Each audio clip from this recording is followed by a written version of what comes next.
Hello, welcome back to the Oberheim OB-Xa tutorial. Today we're having a look at the modulation section and, it's the first part of two examinations of modulation actually. The other one is to do with the advanced screen that goes beyond the original synth. So we're just looking today at the controls that came out of the box with the original synth in 1980. This is our modulation matrix and they're really holding our hands. It's kind of cute. And I always say restriction breeds creativity. I think this is a great example of it. Let's have a look at what they've given us. We've got two different modulation controls available to us. This is mod 1 and this is mod 2. And they're set to fixed and prescribed options. So we don't have any flexibility. There's no matrix or routing here. Oberheim choose for us what they're going to do. So let's have a look at mod 1 first. So this is all to do with frequencies. We can modulate the frequency of either of the two oscillators or the filter. So we'll start with oscillator 1. And at the moment, this is our default preset again. Just oscillator 1 is active. And when I press a key, there's no variance of that frequency at all. It's absolutely stable. That's because the depth is at 0. The moment I increase the depth,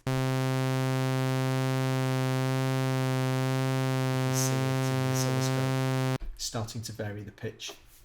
The pitch is being varied by a regular amount. It's being modulated with something called a low frequency oscillator. The low frequency oscillator lives here, LFO.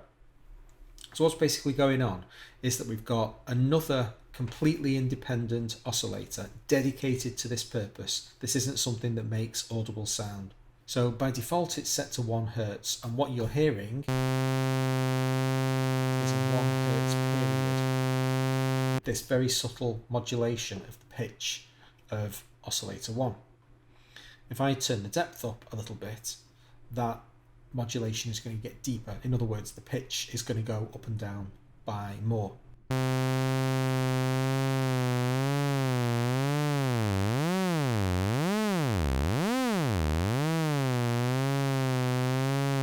So that's what depth does. It increases the amount of modulation that's applied to the destination. And in the case of the Oberheim modulation matrix, the out-of-the-box version, we've got 3 modulation targets for modulation source 1. So that's depth dealt with, but we can also vary rate.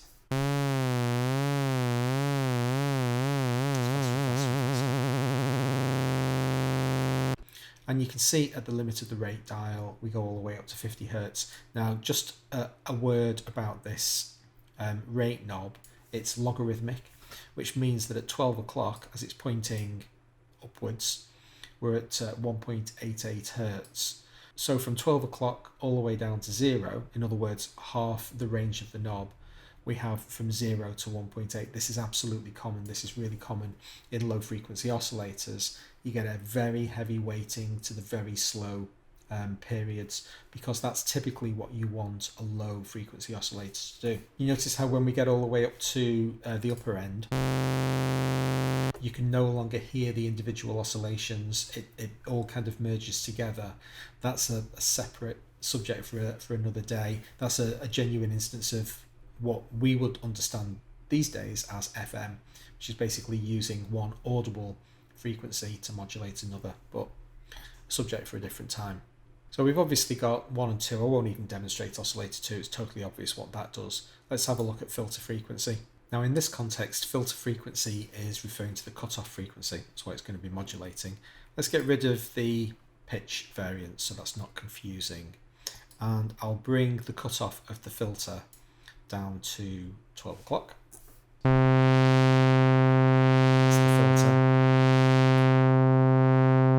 So wherever I set my central cutoff, then the LFO is oscillating up and down. It's a sine wave, so it's positive and negative around that center point. Now, speaking of the LFO being a sine wave, it doesn't have to be. This is where we determine the shape of the LFO. So if I change this to square, so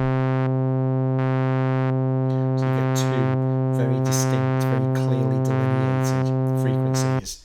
If we do that with the pitch, we're going to get kind of an ambulance effect.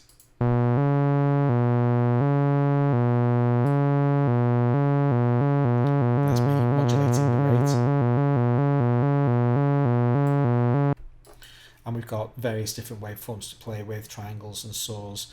They're all pretty straightforward. SNH stands for sample and hold. What this does is basically generates a random signal, holds that for a period of time, then after the amount of time specified by the rate knob has elapsed, it'll choose a new random rate and set whatever destinations are being modulated by this thing, set them to the new value.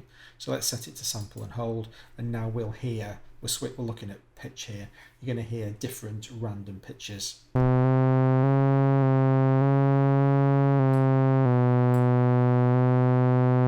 I just slowed it down to make each step really clearly identifiable. And then if I can smooth the corners of those changes away with sample and hold smoothed. But the changes themselves are still random.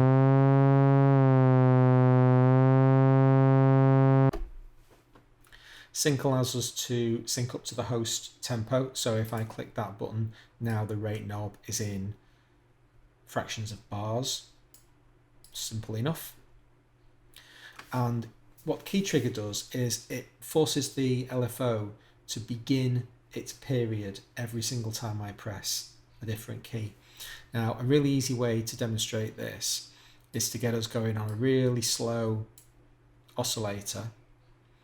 We're going to modulate the frequency. I'm going to hold one key down, and if we go back to a sine wave, this is easy.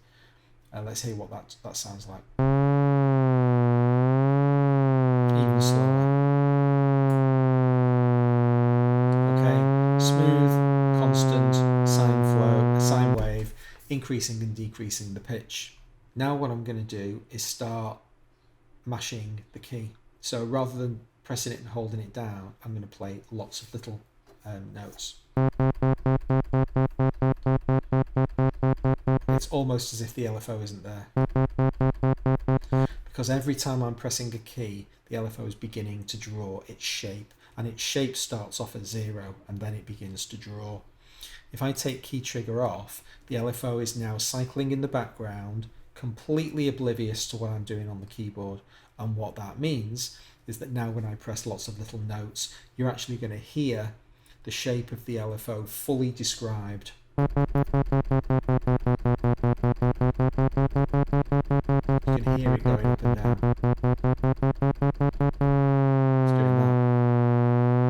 So it doesn't stop just because I've pressed a different key. That's what key trigger does. If I turn this button off and we've got no active destinations anymore, we've basically disabled mod 1. It's not doing anything anymore. Let's have a look at mod 2. Over here, we've got a very similar kind of arrangement, but we have different destinations. So this time, instead of dealing with frequencies, we have two controls dealing with pulse width. So in order to demonstrate pulse width, we need a pulse wave, which I called a square wave in my initial tutorial, wrongly. So this is a pulse wave.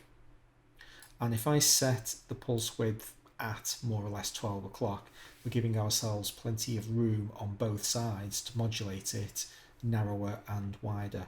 And I'm going to start off without any modulation. We've not got any buttons pressed. There's our natural tone. And you can see the shape that I've drawn with about a 3-to-1 duty cycle, 75% duty cycle. Now if I turn pulse width modulation on and give us some depth, you know, we have to have some depth of modulation, then watch these waves get narrower and wider. I increase the amount of depth, the effect really exaggerates.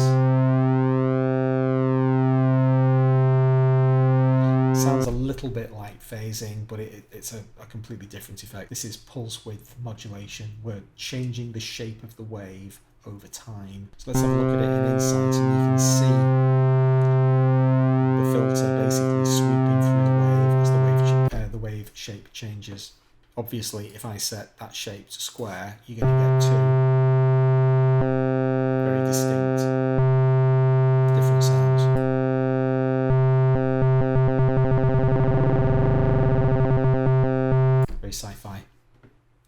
And finally, a pretty easy one, volume. This is literally going to make the volume go up and down. So now we're looking at the height of the wave on the oscilloscope. Not changing the shape. We can change the shape, we can do both at the same time. It's not a very good demonstration practice though. There's a natural tremolo. If I increase the rate, just pull this depth down a little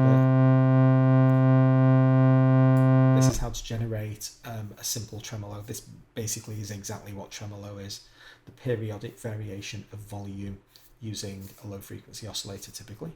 That's it for the modulation section. Hope you enjoyed it, and if you did, please do consider subscribing, hit notifications, and you won't miss the next one. Hope to see you then. Thanks a lot.